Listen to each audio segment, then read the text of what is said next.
में बंद अपाहिज।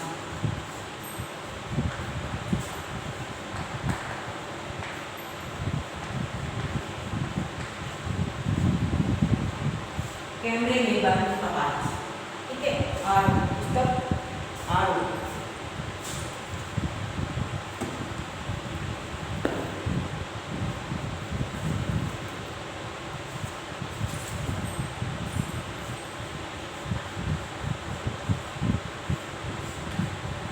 का लेसन नंबर है 3।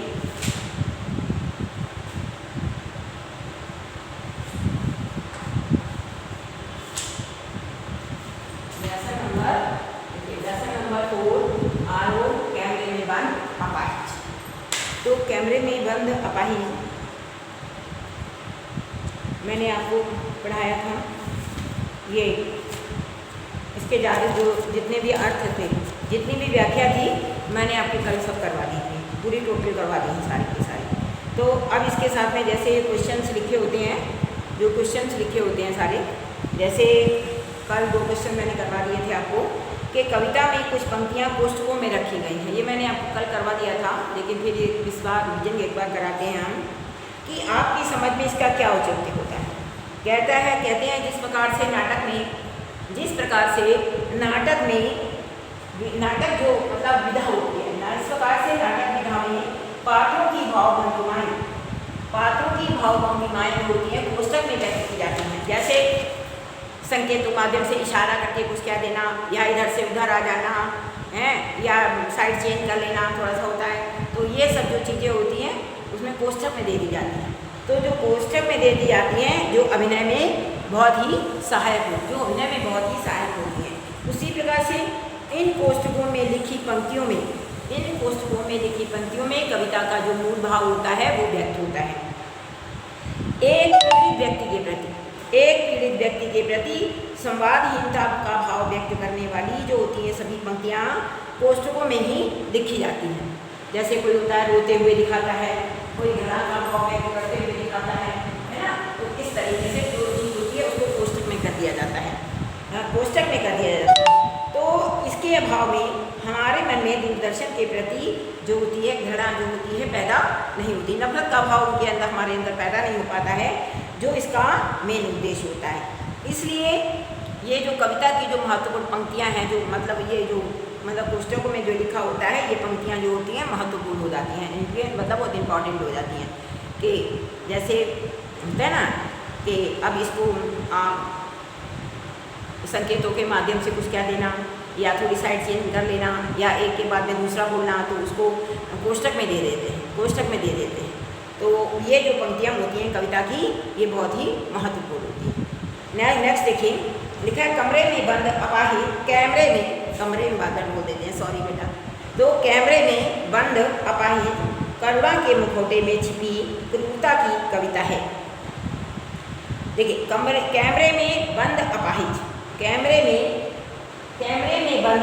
कविता में एक अपाहिज व्यक्ति की दयनीय दशा का चित्रण किया। एक कैमरे में बंद अपाहिज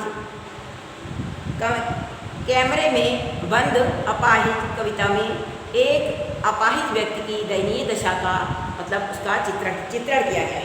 और यह चित्रण जो है इतना अमानवीय पूर्ण है और क्रूरतापूर्ण है कि देखने वाले का जो हृदय होता है वो क्षोभ से मतलब दुख से भर जाता है।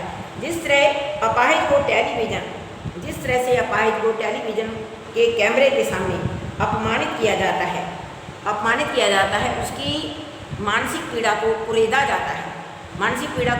जाता है और उसे ये बतलाया जाता है कि आपको इस तरीके से करना है, मतलब उनको पहले से ही बता दिया जाता है। और यदि आप ऐसा नहीं करेंगे तो आपको दूरदर्शन के माध्यम मतलब दूरदर्शन में दोबारा आने का अवसर आपको नहीं मिलेगा।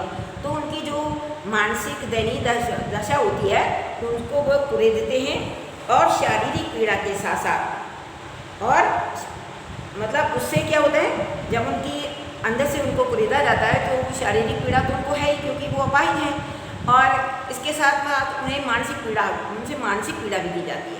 उसके साथ साथ उन्हें मानसिक पीड़ा के साथ मानसिक पीड़ा भी दी जाती है। और तो इस प्रकार से ऐसा लगता है कि जो दूरदर्शन से जुड़े हुए व्यक्ति हैं, जो दूरदर्शन से जुड़े हुए व्यक्ति हैं, वो क्या है, दूरदर्शन से जो जुड़े हुए व्यक्ति हैं वो इतने संवेदनहीन हो चुके हैं, मतलब उनमें संवेदना नाम की कोई चीज़ नहीं रह गई है, संवेदनशीलता उनमें आई नहीं। उनको केवल क्या करना है, उनको कहते हैं अपने व्यवसायिक क्षेत्र में, मतलब जो काम करते हैं उसके प्रति उनको काम करना है, मतलब स्वार्थी हो चुके हैं, स्वार्थी हो गए। तो कहते हैं पीड़ स्वार्थ सिद्धि ने उन्हें ऐसा बना दिया है कि करुणा के उन्हें स्वार्थ ने उन्हें इतना, मतलब स्वार्थ सिद्धि ने उन्हें इतना बेकार बना दिया है, इतना उन्हें अंधा बना दिया है कि वे करुणा जगाने के मकसद से, करुणा जगाने के मकसद से जो व्यक्ति के अंदर करुणा दया का भाव जो जगाया जाता है, तो उसके मकसद से जो मकसद करुणा जगाने के मकसद से या मतलब उनके उद्देश्य से शुरू जो कार्यक्रम किया जाता है वो एक कैसा बन जाता है, वो एक क्रूर बन जाता है।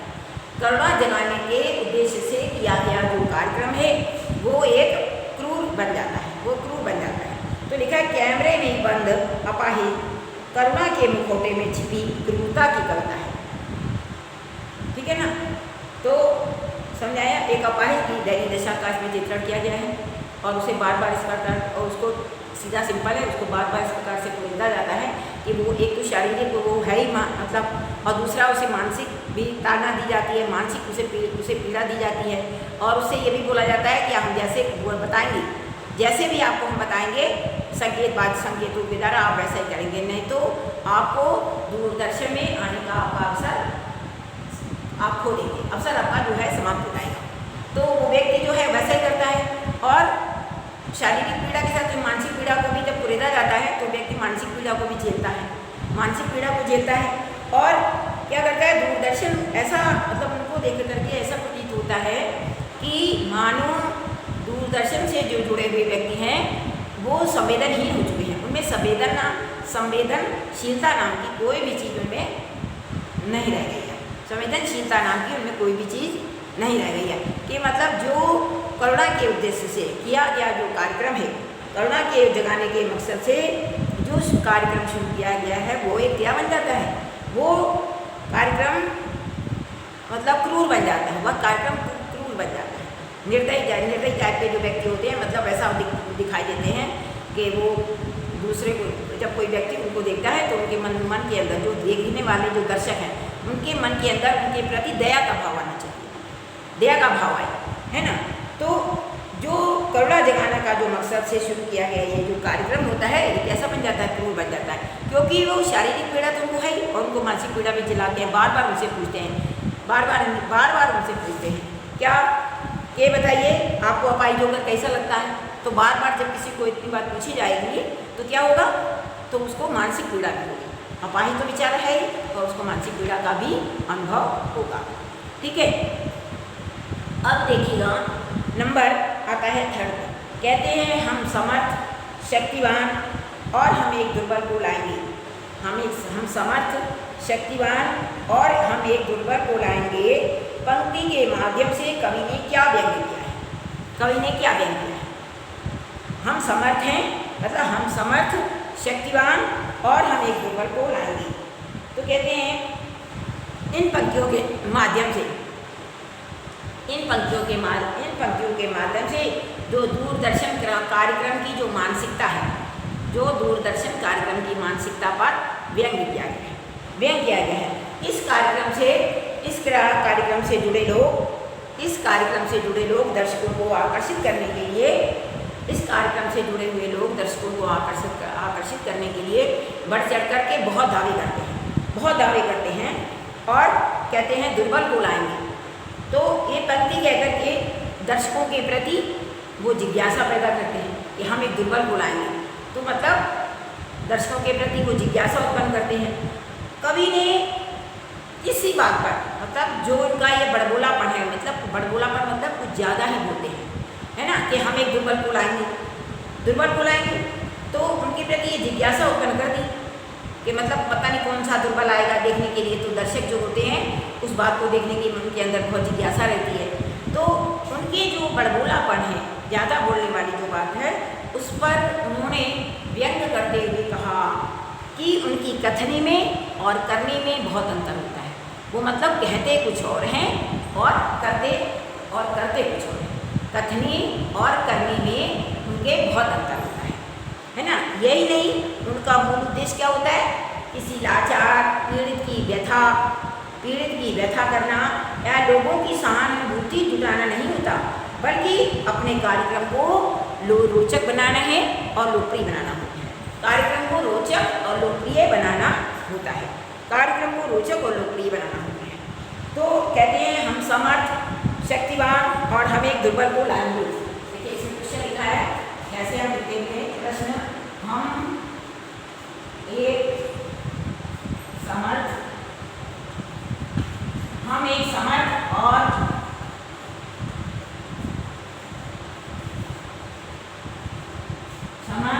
शक्तिवान दुर्बल को लाएंगे।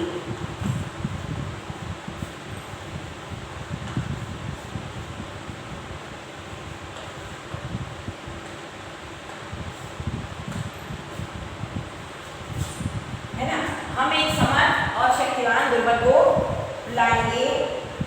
इन पंक्तियों के माध्यम से कवि ने क्या व्यक्त किया है? हम एक समर्थ और शक्तिवान दुर्बल को लाएंगे, क्या व्यक्त है इसमें? इन पंक्तियों में क्या व्यक्त है?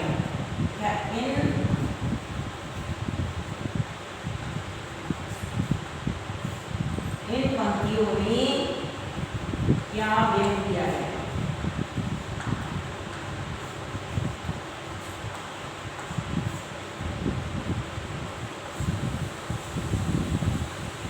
इन पंक्तियों में क्या व्यक्त किया है?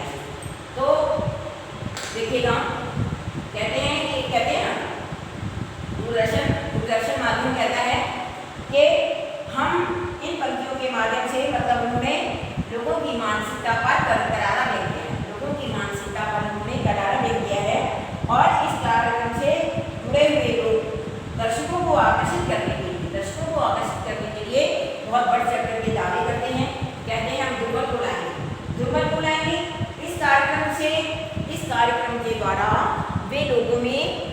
इस कार्यक्रम के द्वारा लोगों में वो जिज्ञासा उत्पन्न कर देते हैं और कवि के इस बड़बोलेपन पर वो व्यक्त करते हुए कहता है,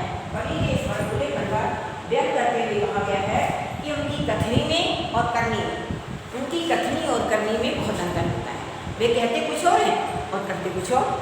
तो उनका मूल उद्देश्य क्या होता है? उनका मूल उद्देश्य मतलब कहते हैं यही नहीं, उनका मूल उद्देश्य किसी लाचार पीड़ित की व्यथा करना, किसी लाचार और पीड़ित की व्यथा करना या लोगों की सहानुभूति जुटाना नहीं होता है। क्या होता है? अपने कार्यक्रम को उन्हें रोचक और लोकप्रिय बनाना होता है। इस संसार में हमारा कार्यक्रम जो है लोकप्रिय हो जाए, तो उनका मेन उद्देश्य यही होता है कि कार्यक्रम को लोकप्रिय बनाना और रोचक बनाना उनका मेन कार्य होता है। तो उनका मूल उद्देश्य होता है, यही नहीं होता है कि उनका मूल उद्देश्य किसी लाचार और पीड़ित की व्यथा करना या लोगों की सहानुभूति जुटाना नहीं, बल्कि अपने कार्यक्रम को रोचक और लोकप्रिय बनाना होता है। तो हमें समर्थ और शक्तिवान दुर्बल को लाएंगे। तो ये जो है क्वेश्चन है, जो बहुत इंपॉर्टेंट क्वेश्चन है, इसलिए मैंने इसको ब्लैक बोर्ड में लिखा है, आप इसको अच्छे से पढ़िएगा। यदि शारीरिक रूप से, देखिएगा नेक्स्ट क्वेश्चन क्या है, यदि शारीरिक रूप से चुनौती का सामना कर रहे व्यक्ति, यदि शारीरिक रूप से चुनौती का सामना कर रहे व्यक्ति क्या और दर्शक का दोनों एक साथ रोने लगेंगे, तो प्रश्नकर्ता का कौन सा उद्देश्य पूरा होगा? तो बताइए प्रश्नकर्ता का कौन सा उद्देश्य पूरा होगा?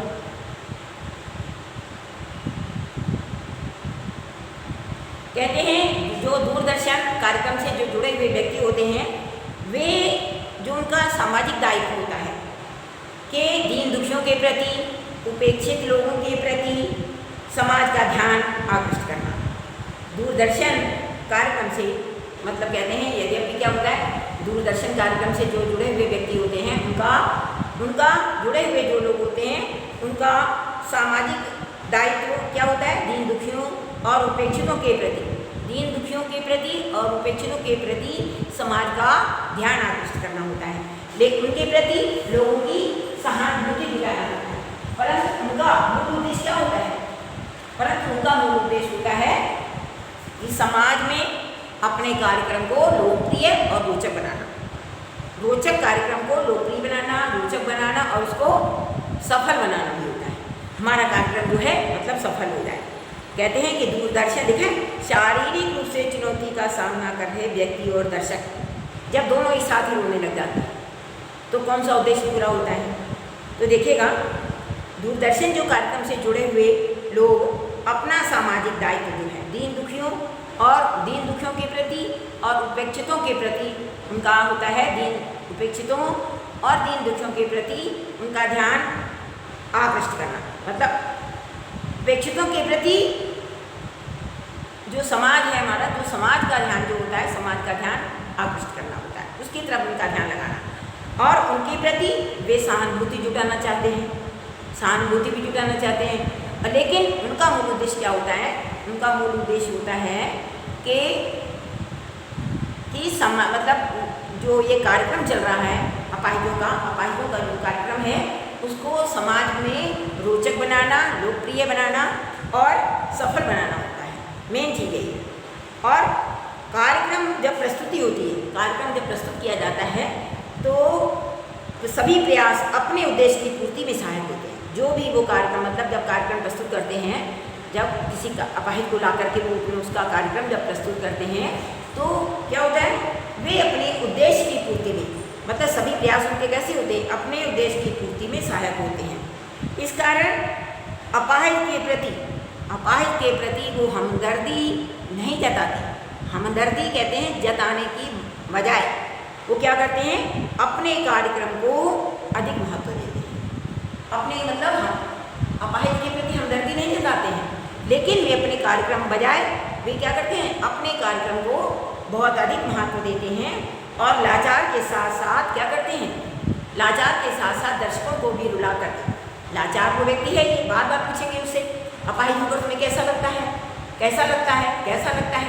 तो 4 बार जब एक आदमी से किसी के बारे में कोई पूछ दिया जाए कि तुम अंधे हो, कैसा लगता है, दिखाई देता है कि नहीं दिखाई देता, होता है कि नहीं होता है, तो तुमको बाहर का कुछ कैसा लग रहा है, काला दिखाई दे रहा है, तो इस टाइप के जब वो क्वेश्चन पूछ देता है तो व्यक्ति को क्या होता है? मानसिक वेदना होती है। मानसिक वेदना से क्या होता है? व्यक्ति रो पड़ता है। और जो दर्शक जो है इसको देख रहा है उसके अंदर क्या होता है? उसके अंदर उसके प्रति दया की भावना पैदा हो जाती है और मतलब करुणा की भावना पैदा हो जाती है और दर्शक जो होता है वो भी रोने लग जाता है। दर्शक रोने लग जाता है और इससे क्या होता है? इनका उद्देश्य पूरा हो जाता है, इनका जो अपना उद्देश्य है वो पूरा हो जाता है। मतलब अपने मेन बात यह है कि ये अपने कार्यक्रम को बहुत महत्व देते हैं। प्रस्तुति के दौरान में उनके द्वारा जो किए गए प्रयास होते हैं अपने उद्देश्यों की पूर्ति में सहायक होते हैं। और मेन बात एक होती है कि वे अपाहिजों से हमदर्दी जताने की बजाय वे अपने कार्यक्रम को अधिक महत्व देते हैं। और लाचार जो व्यक्ति है, अपाहिज है, लाचार व्यक्ति के साथ साथ में दर्शकों को रुला करके वे अपना उद्देश्य जो है वो पूरा कर लेते हैं। दर्शकों को रुला करके वे अपना उद्देश्य जो है वो पूरा कर लेते हैं। ठीक, तो लिखा है पर्दे पर वक्त की कीमत है कहकर कवि ने पूरे साक्षात्कार के प्रति अपना नजरिया किस रूप में रखा है? कहते हैं पर्दे पर वक्त की कीमत है। वक्त मतलब समय, पर्दे पर समय की कीमत है। तो कहते हैं पहले तो दूरदर्शन कार्यक्रम से जुड़े हुए व्यक्ति होते हैं उस लाचार अपाहिज से बेहुदे प्रश्न पूछ करके उसे रुलाने का प्रयास करते हैं और जब वह रो पड़ता है तब उसके साथ दर्शक भी रो पड़ते हैं, तो उनका उद्देश्य जो होता है वो पूरा हो जाता है।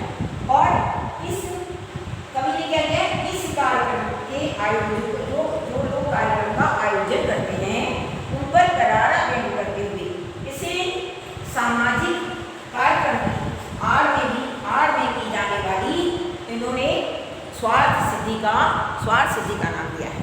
क्या नाम दिया है? स्वार्थ सिद्धि का इन्होंने नाम दिया है। लिखा है पर्दे पर वक्त की कीमत है। कहते हैं दूरदर्शन कार्यक्रम से जो जुड़े हुए व्यक्ति होते हैं उस लाचार अपाहिज से बेहुदे प्रश्न पूछते हैं। और जब वह रो पड़ता है, जब वो बार बार प्रश्न पूछने पर रो पड़ता है और उसको देख करके दर्शक भी रो पड़ते हैं। दर्शक जब रो पड़ते हैं तो उनका उद्देश्य जो होता है वो पूरा हो जाता है। और इन कार्यक्रम जो इस कार्यक्रम के आयोजक हैं, जो इस कार्यक्रम को बनाते हैं, दिखाते हैं, आयोजक मतलब आयोजन करने वाले हैं कार्यक्रम का, उन पर उन्होंने करारा व्यंग किया है और इस पर उन्होंने करारा व्यंग किया है। और सामाजिक कार्यक्रम की आड़ में कहते हैं कि सामाजिक कार्यक्रम की आड़ में इन्होंने क्या किया है, स्वार्थ सिद्धि का नाम दे दिया है। मतलब आयोजकों पर करारा व्यंग करते हुए इसे सामाजिक कार्यक्रम की आड़ में की जाने वाली इन्होंने स्वार्थ सिद्धि का नाम दे दिया है। तो इस प्रकार से ये जो क्वेश्चन इस बुक में थे 1, 2, 3, 4 और 5, ये 5 जो क्वेश्चन थे ये मैंने आपको करवा दिए हैं। तो आप इनको अपने आप से लिखिएगा, समझ में आता है ना? तो अपने आप से लिखिएगा बेटा। और लिखने के बाद में असाइनमेंट वाला जो कॉपीज हैं आप आकर के स्कूल में डिपॉजिट कर दीजिएगा, जिससे कि आपकी कॉपी साथ साथ में चेक हो जाए। ठीक, देखिए अब इसके बाद में इसमें जो अलग से जो क्वेश्चंस पूछ दिए जाते हैं कभी कभी, मतलब वो हम आपको बताते हैं।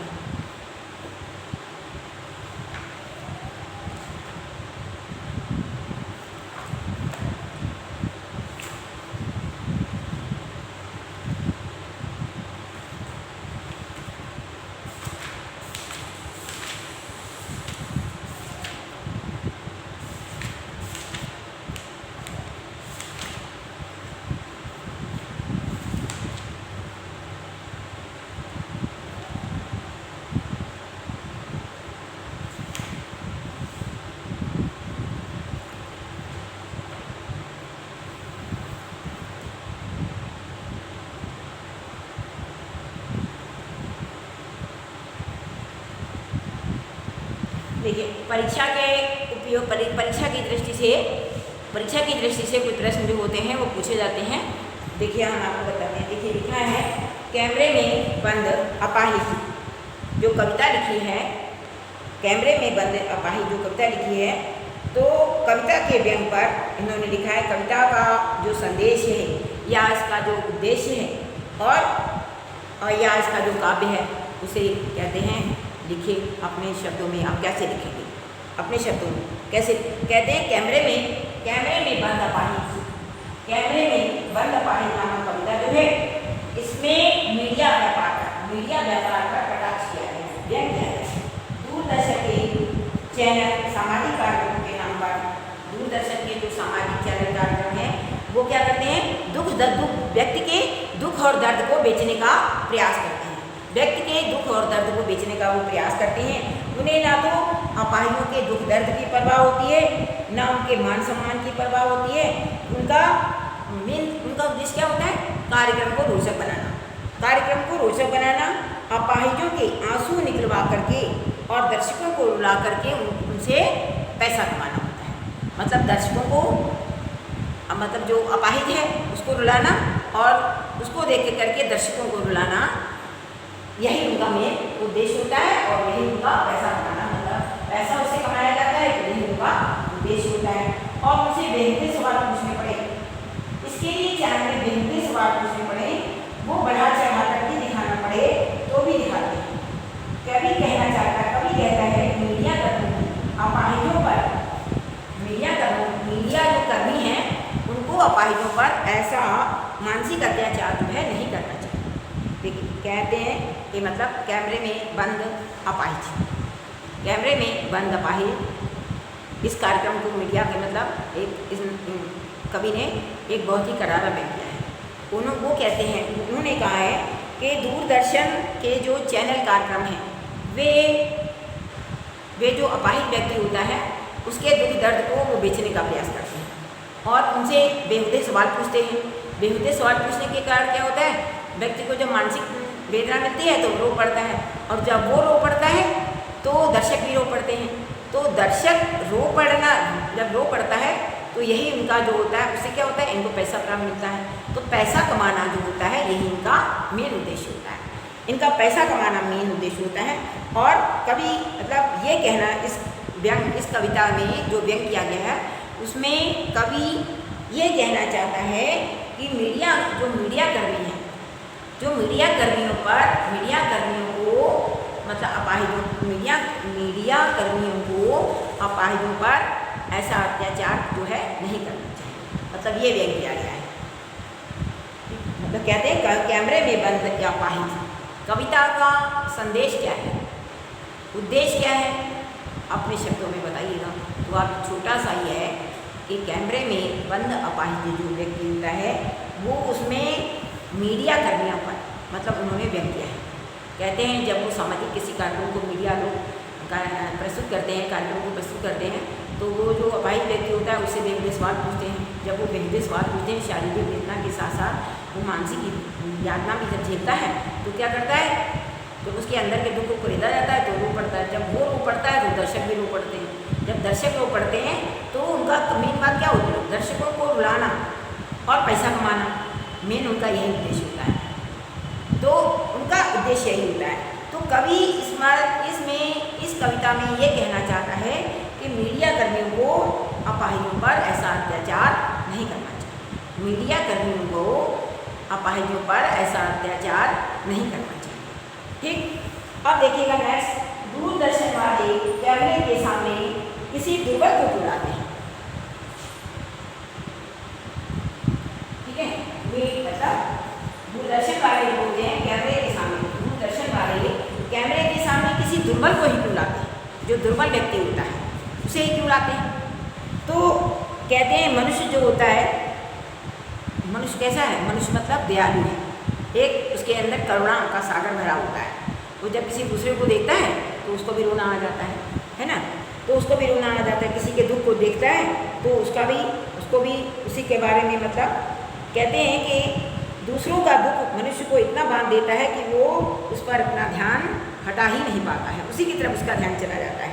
और मनुष्य की इसी भावना का दोहन करने के लिए, उससे पैसे कमाने के लिए दूरदर्शन वाले जो होते हैं किसी दुर्बल को ही पर्दे पर लाते हैं, किसी दुर्बल को ही पर्दे पर लाते हैं। जो दूरदर्शन कार्यक्रम चल रहा है उसके पर्दे पर दुर्बल को ही लाते हैं। मतलब क्या हुआ, देखिए लिखा है किसी दुर्बल को ही क्यों लाते। कहते हैं कि मनुष्य जो होता है एक करुणावान प्राणी होती है, दयालु प्राणी होता है। वह जब किसी दूसरे का दुख देखता है तो उसे भी बहुत दुख होता है। और जब किसी का मतलब ज़्यादा दुख होता है तो उसके अंदर तक जो हो, उसके मन को अंदर तक वो चीज़ बिंध जाती है और वो उस बात को एकदम जल्दी से भुला भी नहीं पाता है, उस बात को भुला नहीं पाता है। और क्या कहता है, मनुष्य की इसी भावना का दोहन करने के लिए और पैसे कमाने के लिए दूरदर्शन वाले जो होते हैं जानबूझ करके किसी दुर्बल को ले आते हैं, किसी दुर्बल को पर्दे पर लेकर के आते हैं। और वे चाहते हैं कि लोग उनकी दयनीय दशा पर, कि लोग वो यही चाहते हैं कि लोग उनकी दयनीय दशा पर आंसू बहाएं और उनका कार्यक्रम जब वो और उन्होंने जो कार्यक्रम प्रस्तुत किया है, कार्यक्रम मतलब कर रहे हैं, उनका कार्यक्रम चल निकले, मतलब अच्छा चल जाए और उससे उनकी कमाई भी हो जाए। तो इसीलिए वो पर्दे पर किसी दुर्बल को लाते हैं। कहते हैं दूरदर्शन वाले कैमरे के सामने किसी दुर्बल को क्यों लाते हैं।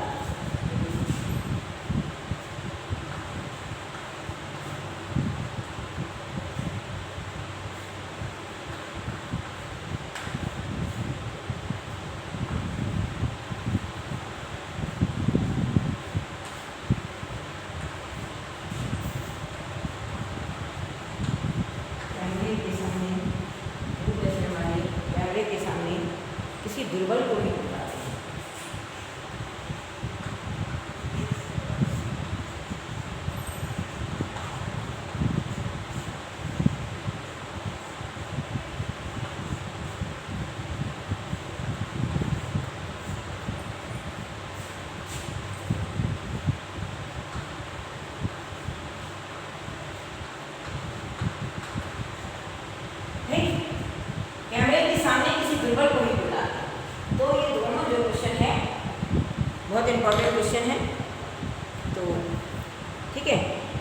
अब देखिएगा, अपाहिज से पूछे जाने वाले अधिक प्रश्न जो होते हैं बेहुदे क्यों होते हैं? ये भी क्वेश्चन क्यों जो व्यक्ति, देखिए ये तो एक नॉर्मल सी बात है कि एक मतलब नॉर्मल मतलब स्वाभाविक एक बात है कि किसी भी व्यक्ति अपाहिज व्यक्ति से जब कोई बेहुदे सवाल पूछता है, बेहुदे सवाल, क्या आप अपाहिज हैं? तो आप क्यों अपाहिज हैं बताइए आप उनको, भाई अपाहिज तो वो है ही, और आप क्यों अपाहिज हैं, ये क्या बात है? तो ये होते हैं बेहुदे सवाल। तो इन दोनों प्रश्नों का क्या उत्तर बनता है? आपके समझ में कोई उत्तर बनता है बेटा? आपके समझ में तो कोई भी उत्तर नहीं है इसका कि आप क्यों अपाहिज हैं। आप अपाहिज हैं, आप ईश्वर ने जैसा अपाहिज बनाया है वैसे ही हैं, तो आप क्यों अपाहिज हैं? ये बेहुदा सवाल है। तो ये बात सबके सामने कि स्वयं को अपाहिज स्वीकार करना और अपमान के सिवा और क्या है? किसी से ये पूछना कि ये अपाहिज क्यों है, यह क्या है? यह एक मतलब बहुत बड़ा उसके साथ मतलब क्रूर मजाक होता है, वो ये उसके साथ बहुत ही क्रूर मजाक है। ये आप अपाहिज क्यों हैं? अब उससे बार बार यही बात पूछो तो क्या होता है? आप अंधे हैं, बार बार पूछो आप अंधे क्यों हैं, आप अंधे क्यों हैं? अब अंधा भगवान ने बना दिया है तो बेचारा अंधा है। अब उससे क्या कहते हैं कि हम अंधे क्यों हैं, बताइए, ये कोई प्रश्न है या इसका कोई उत्तर बनता है? कोई भी उत्तर नहीं बनता है। तो कहते हैं तो आप क्यों अपाहिज हैं? आपका अपाहिजपन तो दुख देता होगा। कहते हैं आपका अपाहिजपन तो दुख देता ही होगा, वो तो सबको एक स्वाभाविक बात है कि जो अपाहिज होगा उसे परेशानी तो होती है, लेकिन उसको पूछना ये बात कि आपका अपाहिजपन तो दुख देता होगा, क्या होता है? जानबूझ करके उसके सोए हुआ जो दर्द है जिसको वो अपने अंदर आत्मसात कर चुका है, समझ चुका है कि हम ऐसे ही हैं, हमको ऐसे ही ज़िंदगी गुजारनी है, हमारा जीवन ऐसे ही चलेगा, तो वो अपने अंदर उस बात को आत्मसात कर लेता है। लेकिन उसका जो दर्द है, सोए हुए दर्द को उसको बार बार पूछना, उसके सोए हुए दर्द को जगाना होता है, और वही क्या होता है कि उसके घाव पर नमक छिड़कना होता है। तो अपाहिज होकर कैसा लगता है? उसके मौन रहने पर उसकी नकल करना, भद्दे इशारे करना, ये क्या कहलाता है? भौंडी जो होती है, भौंडी मिमिक्री होती है। वास्तव में इन प्रश्नों के उत्तर स्वयं अपाहिजों मतलब वास्तव में इन प्रश्नों के उत्तर जो होते हैं अपाहिजों से कभी भी पूछने नहीं चाहिए। क्या आप अपाहिज हैं? आप क्यों अपाहिज हैं? आपको अपाहिज होकर कैसा लगता है? तो ये बातें जो होती हैं बेहुदे सवाल होते हैं, ये अपाहिज व्यक्तियों से कभी भी पूछे नहीं जाने चाहिए। ठीक, अपाहिज अपने दुख को छिपाने में अपना भला मानता है या दिखाने में, मतलब कहते हैं अपाहिज जो व्यक्ति होता है अपने दुख को छिपाने में भला मानता है या उसको दिखाने में भला मानता है। तो शायद ही कोई ऐसा व्यक्ति होगा जो अपने नंगेपन को दिखाने में रुचि दिखाएगा। मतलब हर व्यक्ति जो होता है अपने अपाहिजपन को छिपाता है, मतलब मेन कहने का ये होता है छिपाता होता है। कोई भी व्यक्ति जो होता है अपनी जो बुराइयों को या अपनी कोई अपाहिजपन को दिखाना नहीं चाहता है। कोई अंधा या लूला भी नहीं चाहता कि लोग उसकी अपंगता की चर्चा करें, या अंधे को अंधा कहें, लंगड़े को लंगड़ा कह दें, कुबड़े को कुबड़ा कह दें, ऐसा नहीं होता। या कोई जो व्यक्ति गंजा है उसे कह दो गंजा, तो क्या होता है? वो चिढ़ जाता है ना कि गंजा है। वो गंजा तो कोई रहना भी नहीं चाहता। आजकल तो लोग बाल लगाए घूमते हैं, है ना। तो गंजे को कोई गंजा कह दे तो भी बुरा, बौने को बोना कह दे तो भी बुरा, और मोटा व्यक्ति है मोटे को मोटा कह दो तो भी बुरा। तो सबको बुरा लगता है। फिर अपाहिज क्यों चाहेगा कि लोग उसे अपाहिज मान करके उसके ऊपर करुणा करें? वह सबके साथ बराबरी करना चाहता है, वह सबके साथ मित्रता करना चाहता है। दया या सहानुभूति वो नहीं चाहता है। इसलिए कोई अपाहिज अपनी अपाहिजी का प्रदर्शन करना नहीं चाहता। इसलिए कोई भी जो अपाहिज होगा वो अपनी अपाहिजी का प्रदर्शन करना नहीं चाहता है। कि मतलब कोई भी व्यक्ति जो होता है अपाहिज होता है, कोई भी कार्य उसको नहीं आता है तो क्या करता है? वो लोगों को दिखाना नहीं चाहता है, वो अपने आप को चाहता है। जैसे कई व्यक्तियों को ऐसा देखा है कि वो पैर से चल नहीं पाते हैं, है ना, वॉकर लेकर चलते हैं, या डंडी के सहारे चलते हैं, उनकी एक टांग खराब हो जाती है, तो फिर भी उनके हाथ पैर तो ठीक होते हैं ना, वो अपने हाथों से ही काम बैठ के सारा काम कर लेते हैं, एक गाड़ी ले लेते हैं, उसके ऊपर चलते हैं। कभी किसी का एक हाथ नहीं होता है, तो क्या राइट हाथ चला गया किसी कारणवश या नहीं है, या कुछ भी है, अपंग हो गया है, तो वो लेफ़्ट से ही सारा काम कर लेते हैं। और उनके अंदर इतनी शक्ति आ जाती है, कहते हैं वो मतलब इतनी जो शक्ति आ जाती है कि वो अपना कार्य जो है और सामान्य व्यक्तियों से ज़्यादा बहुत ही अच्छे तरीके से कर लेते हैं। लेकिन इसलिए उनकी अपंगता वो नहीं चाहते हैं कि कोई भी व्यक्ति हमारी अपंगता की चर्चा करे। तो वो व्यक्ति जो होता है अपने दुख को छिपाने में ही अपना वो भला चाहता है नहीं, और ऐसे व्यक्ति को मतलब बताना भी नहीं चाहिए, उसकी अपंगता की चर्चा भी कभी नहीं करनी चाहिए, जिससे कि उसे मानसिक वेदना हो। ठीक है ना। तो इस प्रकार से ये जो सारे क्वेश्चंस हैं, कुछ क्वेश्चंस मैंने आपको आज करा दिए हैं और कुछ क्वेश्चन हम आपको कल कराएंगे। ठीक है बेटा, आप इनको अपनी कॉपी में साथ में लिखते चलिएगा और कॉपी प्लीज़ क्लास 2 में आकर के डिपॉजिट कर दीजिए। ठीक, बाय, ओके।